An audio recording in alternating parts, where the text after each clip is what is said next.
Bienvenidos al canal. La tarde de hoy decidí hacer este podcast por la cercanía del 2 de noviembre, Día de Muertos. Si bien es una de mis festividades favoritas, mi experiencia como docente me ha enseñado que es un infierno en la tierra. Una organización deficiente, la falta de compromiso de algunos alumnos y otros profesores, o lo más importante, la lucha de egos entre docentes, hacen el que poner un altar sea una batalla, pero muy, muy difícil. En mi experiencia, lo que yo he visto es que poner un altar de muertos es algo que se requiere mucha paciencia por la siguiente cuestión.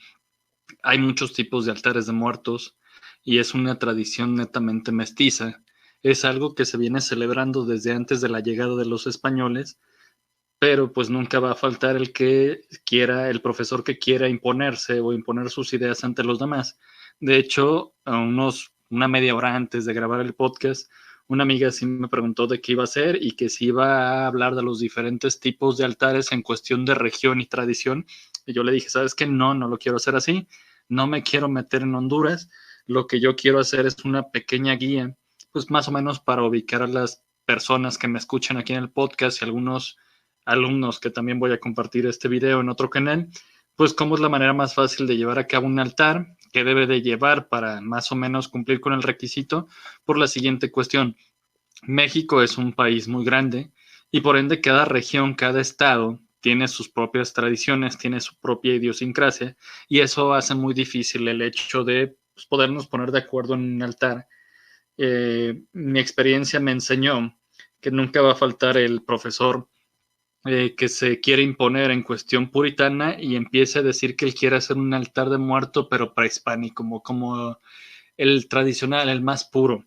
Entonces empiezan a hacer sus ideas de pirámides y te van a soltar un choro diciendo que en la cosmovisión mexica la forma de morir era un factor importantísimo para el destino que le deparaba las almas de los difuntos. Y ya después te empieza a dar misa con los 4 lugares, no digo que no sea interesante, pero te empieza a decir del Omeyocan, que es el cielo del sol o la casa del sol, destinado a los guerreros muertos en combate o a las mamás primerizas que fallecían dando a luz. Te habla del Tlalocan, conocido como el lugar del eterno verano, donde las plantas no iban a perecer, siempre estaban verdes, y que era el destino de todos los que hubieran tenido una muerte relacionada con el agua. Después te habla del lugar que siempre he tenido problemas para mencionar, que es el Chichihualcuauco, que es la residencia de los infantes, donde estos bebés que a lo mejor murieron de manera prematura están esperando una oportunidad quizás de volver a vivir, pero mientras un árbol nodiza les está amamantando con leche. Y para la perrada, para nosotros quedaba nada más el Mictlán. Los que no sufríamos de muerte o sufrían de muerte por guerra, ahogamiento o eran menores, pues ahí tenías que estarte 4 años con un viaje muy intenso donde pues ya lo saben ustedes bien o a lo mejor no, pero tenías que pasar 9 niveles para poder ya llegar ante los dioses de la muerte y poderte hacerte uno con el universo. Suena muy bonito, pero les vuelvo a recordar que este tópico es una herencia cultural de los mesoamericanos e hispanos.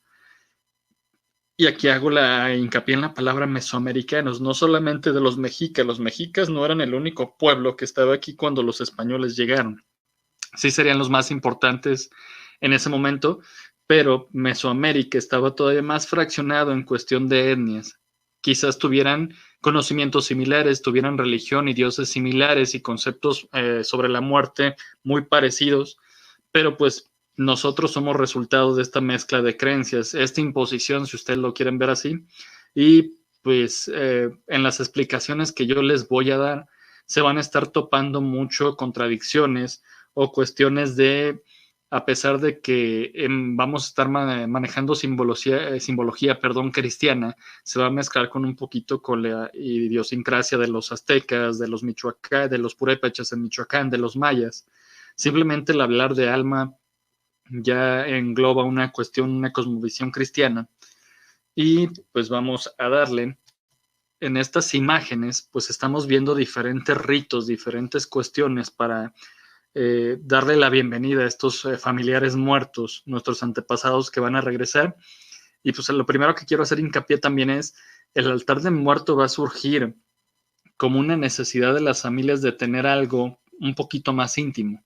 La imagen es en alguna población de Chiapas, donde en realidad estamos viendo que la celebración pues se debería de llevar a cabo en los panteones, no tanto en tu casa, pero pues no todas las personas somos muy dadas, ya sea porque nos engentamos o porque nos da miedo o porque simplemente no nos gusta a estar en un panteón a la intemperie esos días, donde además hace frío para nosotros, y por eso se hace la necesidad de tener el altar de muerto algo más personal, algo más íntimo, para darle la bienvenida a nuestro familiar a lo que fue su casa. Por ejemplo, estas dos imágenes que le siguen siendo esta celebración en el panteón que se ve muy bonita, son de Michoacán. Y sí, tú estás allá afuera en el cementerio dándole la bienvenida y conviviendo con estos familiares que se han ido. Pero, pues, ¿qué se hace? Si no se puede ir o no tienes esa costumbre, pues tienes que hacer un altar. Y estas cuestiones van, pues, lo dividí en dos tópicos. El primero es el tipo de altar por el nivel. Aquí hago hincapié también, perdón por la falta de sinónimos, pero esta cuestión es los altares tradicionales y ya los altares modernos. Esto de altar tradicional, pues es el que se lleva realizando desde que se dio esta mezcla, el que pones en tu casa. Ya los altares contemporáneos que se usan para exposiciones, para concursos, pues ya te admiten otro tipo de cuestiones, como tener representaciones teatrales, como me ha tocado ver bandas de rock, bandas de cualquier tipo, pero no soy tan afecto a ello. Los niveles, pues son 3 tipos, y vamos empezando por el de 2 niveles, que según la tradición nos dice que son una representación de la división del cielo y de la tierra, porque van a representar los frutos que da la tierra y las bondades del cielo como la lluvia. Aquí tenemos en la imagen 1, es de los altares más fáciles de poner, son los más chiquitos, están muy presentes en las cuestiones de las casas.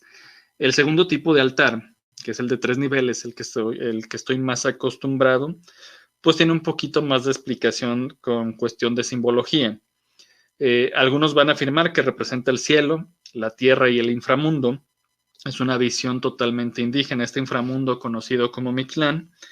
Ya cuando se empieza a darle una explicación católica, pues ¿cuáles significados son? Son 2. Es uno decir que es la tierra, el purgatorio, el reino de los cielos, esta transición que todos esperamos hacer cuando trascendamos al otro mundo, o bien puede uno explicar que es la Santísima Trinidad, Padre, Hijo y Espíritu Santo, representada en estos 3 niveles, y es así de sencillo. El siguiente tipo de altar es considerado por la mayoría de expertos que se dedican a hacer altares, que están en exposiciones. Es el más difícil de hacer, pero es el más completo y es el más aceptado. Se supone que es el reconocido oficialmente, que son los altares de 7 niveles. Pues estos nos van a decir, los entendidos, que son los 7 niveles que debe atravesar el alma para poder llegar al descanso o paz espiritual. También dicen que van a ser el número de niveles o destinos que según la cultura azteca existían para los diferentes tipos de muerte. Vuelvo a repetir, no tenemos una sola explicación. Va a haber gente que va a criticar esta última explicación y va a decir, no, ¿sabes qué? Los niveles del Mictlán para poder llegar ante los dioses eran 9. No importa, o sea, son tradiciones, es conocimiento que cada uno tiene. Mientras tú los digas con seguridad, ya tendrás tiempo para poder indagar un poquito más. Y para la cuestión cristiana, la explicación que se le va a dar, pues simplemente es esta, que son los 7 escalones que van a representar los 7 pecados capitales que durante nuestra vida nosotros tenemos que vencer. Aquí estamos viendo otra imagen de un altar en forma de pirámide. Aquí vemos otra vez este sincretismo que se está mezclando. Somos mestizos, somos muy mestizos. Es una pirámide, pero pues tiene elementos religiosos católicos. Y ahora sí, ¿qué elementos puede tener un altar de muerto? Pues primero, la imagen del difunto. Aquí tenemos a lo que es el expresidente de México, Plutarco Elías Calles, jefe máximo, es una ironía. Y pues en realidad en el altar siempre se debe de colocar una imagen, pintura o fotografía del difunto al que se le tiene que honrar en la parte más alta y destacada del altar. Según nuestras creencias, también se colocan retratos de espalda y frente a ellos y un espejo para que así el difunto pueda ver el reflejo de nosotros y nosotros podamos ver el reflejo del difunto y podemos tener un acercamiento un poco más íntimo. Nunca lo he intentado, no he visto un altar así, suena un poquito de miedo, pero si lo quieren agregar, está genial, no tiene nada de malo. El siguiente agente son los agentes aromáticos, porque en su forma más tradicional se incluyen diversos elementos que van a simbolizar la purificación del alma y pues se dan a través de diferentes hierbas de olor. En un altar se pueden incluir las infusiones como laurel, tomillo, mejorana, romero y manzanilla, que pues vas a poner a hervir en una olla tapada. Eh, los más tradicionales dicen que con una penca de nopal con agujeros en ella, y la infusión de estas hierbas va a producir un olor atractivo que va a guiar a las almas de camino a la tierra. También se les puede poner copal, que es un elemento que muy frecuente en la representación de estos altares, porque tiene diferentes significados en varias culturas y regiones y va a ser utilizado en todos estos altares de muertos. Se supone, yo no lo empleé mucho, pero se tiene también un arco que se coloca arriba del último nivel. Por lo general dicen que debe de ir hecho de carrizo, palmilla o flores que van a simbolizar la puerta de entrada al mundo de los muertos. Además, se dice que también en él debe de ir colgado algunos dulces o frutas para el deleite del difunto. El próximo elemento es el papel picado. En realidad, el significado es muy, muy vago. En realidad es una cuestión de estética que me encanta mucho. Y los más puritanos que han querido encontrarle alguna utilidad a este papel picado van a decir que pues en realidad los colores básicos que debería de llevar aquí es el amarillo y el morado, que van a representar la dualidad entre la vida y la muerte. Pero en realidad no hay tanta cuestión severa en el papel picado.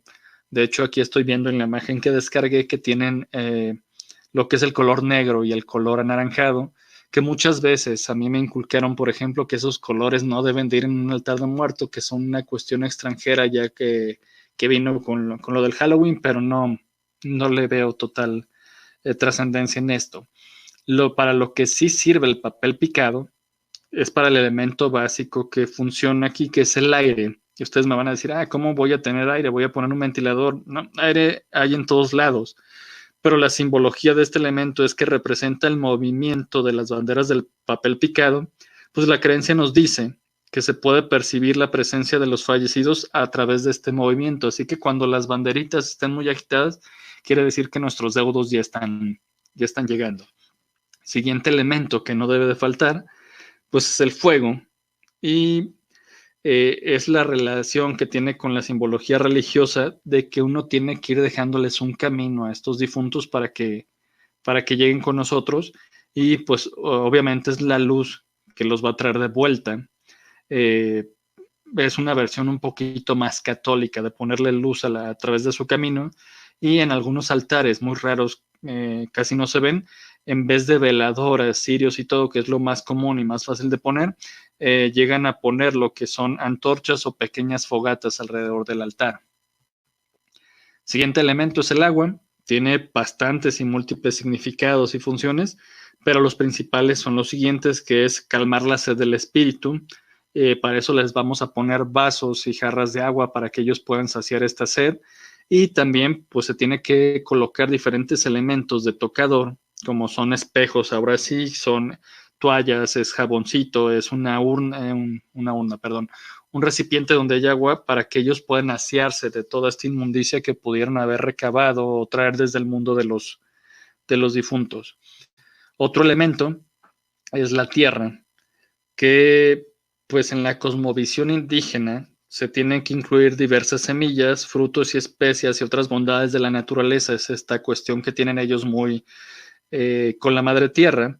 Se puede utilizar y se debería de utilizar lo que es el maíz y el cacao para formar diseños, para formar estos tapetes hermosos que a veces se hacen, que nosotros los sustituimos ya con el aserrín, pero para nosotros una idea moderna que ya se suele explicar en los altares de muertos, pues es esta versión católica que tenemos de que se le dijo a Adán que polvo eres y en polvo te convertirás, para recordarnos pues que nosotros vamos a volver a ser parte de la tierra porque de ahí procedemos.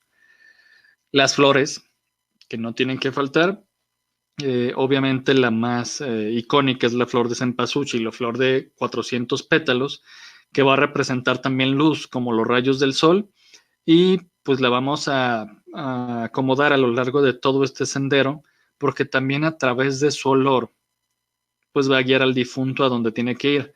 Otro tipo de flores que utilizamos también mucho en el altar de muertos son las llamadas la nube o el amaranto o moco de pavo, perdón, o también creo que le llaman cordón de monje. Son las más utilizadas en este tipo de festividades. Las calaveritas que no pueden faltar, en realidad son nuevas, entre comillas, son las alusiones a la muerte que tenemos nosotros los mexicanos. Es esta cuestión que nos enorgullece tanto, que es burlarte de tu propia muerte. Ya saben que la mayoría son de azúcar, puede haber chocolate, incluso yo no lo sabía, pero hay de barro y de yeso, y pues tienen patrones geométricos, y lo que se hace, vuelvo a repetir, es burlarte. Pones el nombre de tu difunto, incluso puedes poner tu nombre para que sea un chascarrillo, y los historiadores y los estudiosos dicen que su posible origen pues viene desde la cuestión de los mexicas, siempre con los mexicas, que es con lo del Zompantli, que era una hilera de cráneos de guerreros sacrificados colocados en un palo, y es lo que había en sus templos, que se acaba de descubrir uno hace poco en la Ciudad de México. Lo que no puede faltar, la comida. Los alimentos obviamente deben ser del agrado del fallecido, por eso se ponen los platillos que más les gustaban a él, y las bebidas, ya sean tanto alcohólicas como no, pero todo lo que era del agrado del deudo de nuestra persona que ya no está, pues se tiene que poner ahí para que él se sienta como en casa y aproveche bien estas horas que va a estar con nosotros. Los objetos personales, algunas personas no lo hacen, otras como yo sí. Se le ponen los objetos más preciados para él o con quien se haya identificado. Por ejemplo, si el altar se le dedica a un niño, le vas a poner juguetes, les vas a poner dulces. Si es algún adulto, por ejemplo, tenemos en la imagen un dominó, unos lentes, porque era lo que más disfrutaban de hacer o que necesitaban cuando estaban con nosotros. Algo no escrito, pero que ya es bastante común, pues son los adornos. Todo lo alusivo a esta fecha y a la muerte, pues es bienvenido ya. El arte popular mexicano tiene un montón de este tipo y se ven muy buenos agregados al altar de muertos. Algo fundamental, obviamente la cruz, que si es cuestión 100% católica, pues hay personas muy adeptas a la cuestión indígena que van a decir que en realidad ya se utilizaban, no digo que no, que van a simbolizar los 4 puntos cardinales y este rito a la tierra que ellos tenían para la siembra, pero en todos los altares debe de haber cruces. Es obviamente la versión más fiable, es el elemento añadido por los evangelizadores españoles con el fin de incorporar a los indígenas esta creencia del catolicismo y su tradición arraigada para venerar a los muertos. Puede ir donde sea, pero las más importantes, pues es una de madera o de cualquier elemento, incluso que esté bendita, que se coloca en la parte superior del altar, a un lado de la imagen del difunto, pues como forma de protección de que somos católicos, pero también es muy dado que en los pies del altar se coloque una cruz de sal y una cruz de ceniza. La cruz de sal la van a ayudar a purificarse de los espíritus se purifican ahí, y la de ceniza le ayuda en la cuestión católica de salida del purgatorio, si es que está ahí. Una cuestión. Imágenes religiosas, pues obviamente al ser una tradición católica ya a la última fase, pues se le coloca al santo o la virgen o el Cristo a que nuestro fallecido era muy devoto. Se le puede poner también imágenes de las ánimas del purgatorio para facilitar la salida del difunto y que encuentren la gloria del reino de los cielos. Rosarios. Volvemos a las imágenes religiosas, pero ¿por qué se tuvo que hacer un apartado?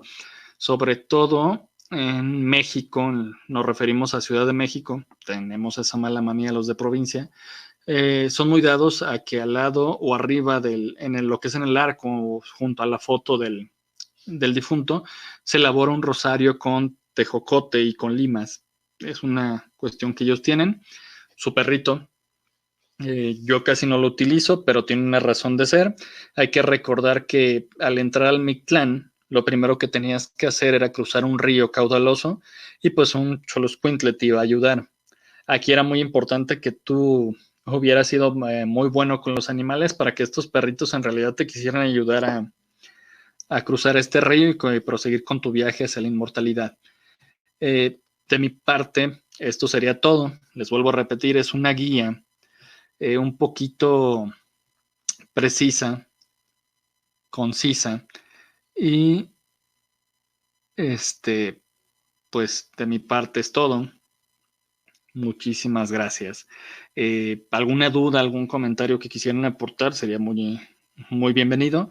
Y pues les vuelvo a repetir, esta cuestión surgió como una guía, sobre todo para los alumnos que me escuchen, mis exalumnos que todavía están estudiando, para que más o menos sepan cómo hacer un altar de estilo fácil y que no se les vaya a complicar. Sirve también a lo mejor para responder las preguntas que algún profesor enfadoso como yo te vaya haciendo en el proceso para poder salir bien librado y que no te agarren de sorpresa y poder más o menos argumentar por qué escogiste determinado tipo de altar y por qué le pusiste tal o cual elemento.